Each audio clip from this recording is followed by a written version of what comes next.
সুপ্রিয় দর্শক আসসালামু আলাইকুম। সবাইকে স্বাগতম জানাচ্ছি নতুন আরেকটি রেসিপি দেখার জন্য। আজ আপনাদের সাথে শেয়ার করছি অসম্ভব মজার স্বাস্থ্যকর চিনি ছাড়া খেজুরের ডেজার্ট। এই ডেজার্টটা আমাদের শরীরের জন্য বেশ উপকারী, তাই এই রোজায় ইফতারে খাওয়ার জন্য এইভাবে বানিয়ে রাখতে পারেন। আবার ঈদেও কিন্তু চাইলে এই ডেজার্টটা বানাতে পারেন, সবাই অনেক বেশি পছন্দ করবে। আশা করছি আমার আজকের রেসিপিটি আপনাদের কাছে অনেক বেশি ভালো লাগবে। আমার ভিডিও আপনাদের কাছে ভালো লাগলে বন্ধুদের সাথে শেয়ার করবেন, লাইক করে আমার পাশে থাকবেন। আর মজার মজার ঘরোয়া রেসিপি পেতে আমার চ্যানেলটি সাবস্ক্রাইব করে নিতে কিন্তু ভুলবেন না। খেজুরের বরফির ডেজার্টটা বানানোর জন্য এখানে বেশ কিছুটা খেজুর নিয়েছি। এখানে আমি 60 থেকে 65টার মতো খেজুর নিয়েছি। আমার বাসার বেঁচে যাওয়া খেজুর দিয়েই করছি। আমি আজ এই খেজুর দিয়ে করছি, তবে আপনারা আপনাদের পছন্দ মতো যে কোনো খেজুর দিয়ে করতে পারেন। তবে একটু নরম টাইপের খেজুর দিয়ে করলে সব থেকে বেশি ভালো হয়। খুরমা খেজুর বা শক্ত টাইপের খেজুর দিয়ে এই ডেজার্টটা করলে ভালো হবে না। এই খেজুরের ভিতরে সবগুলো বীজ বের করে নিয়েছি। এবার আপনাদের দেখিয়ে দিচ্ছি ডেজার্টটা বানাতে কি কি উপকরণ লাগবে। আমি এখানে নিয়েছি পোস্তদানা। এই পোস্তদানাটা আমি লো হিটে হালকা করে ভেজে নিয়েছি, তবে এই পোস্তদানাটা না থাকলে স্কিপ করতে পারেন। আর নিয়েছি সাদা তিল। এই তিলটাও কিন্তু আমি হালকা ভেজে নিয়েছি। আজকের রেসিপিতে আমার লাগবে বেশ কিছুটা বাদাম, তাই এখানে নিয়েছি কাজু বাদাম, পেস্তা বাদাম, কাঠবাদাম। এই বাদামগুলো আমি ভাজাই কিনেছি, তাই ভাজার কোনো দরকার নেই। আপনারা কাঁচা বাদাম ব্যবহার করলে ঘিয়ের সাথে বাদামগুলো একটু ভেজে নিতে হবে। আর নিয়েছি কিছুটা কিশমিশ। আসলে এই ড্রাই ফ্রুটগুলো যার যার পছন্দ মতো নেবেন। আর নিয়েছি 2 কাপের মতো ভাজা চীনাবাদাম। এইখানে আমি চীনাবাদামটা পরিমাণে বেশি নিয়েছি। আপনারা চাইলে এখানে এক ধরনের বাদাম দিয়েও এই ডেজার্টটা বানাতে পারেন। আবার চাইলে আপনাদের পছন্দ মতো বা সব ধরনের বাদাম দিয়েও কিন্তু করতে পারেন। এবার সবগুলো বাদাম আমি হামানদিস্তায় দিয়ে আধা ভাঙা করে নিব। আপনারা চাইলে এই কাজটা ছুরি দিয়েও কুচি করে কেটে নিতে পারেন। আসলে যার যার সুবিধা মতো বাদামটা কুচি করে কেটে নেবেন। এবার বীজ বেছে রাখা খেজুরগুলো একটা ব্লেন্ডারে কাপে দিয়ে ব্লেন্ড করে নিব। এখানে খেজুরটা খুব বেশি মিহি না করলেও হবে, জাস্ট মিক্সিটা 3 থেকে 4 বার ঘুরিয়ে নিলেই হবে। ব্লেন্ডার করার সুবিধার্থে দিয়ে দিচ্ছি 3 টেবিল চামচ পরিমাণ জাল করে নেওয়া লিকুইড দুধ। ব্যাস হয়ে গেল।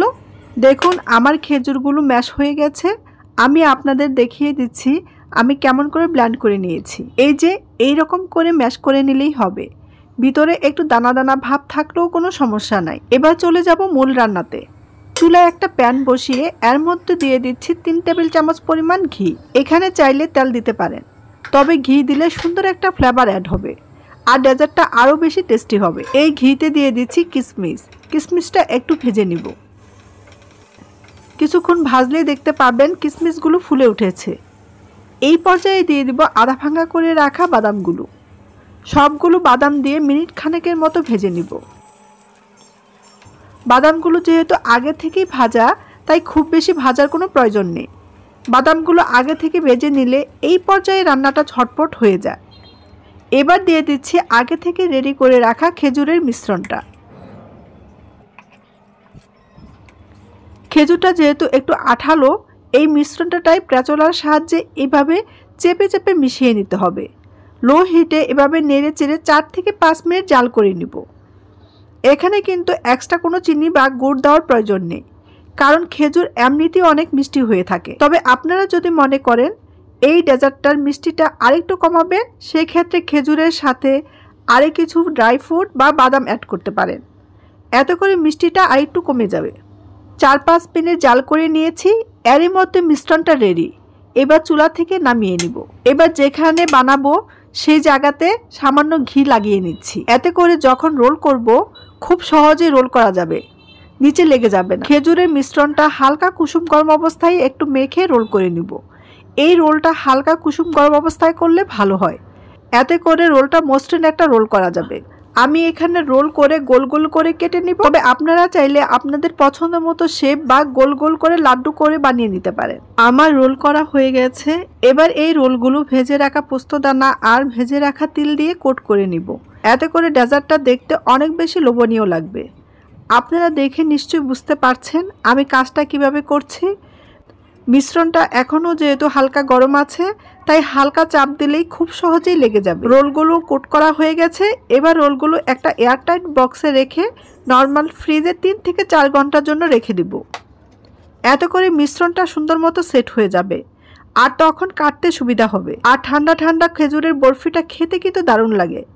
ফিরে আসলাম 3 ঘন্টা পর। দেখুন, ফ্রিজে রাখার জন্য মিশ্রণটা একটু শক্ত হয়ে গেছে। এবার এই রোলগুলো পছন্দ মতো সাইজ করে কেটে নিব।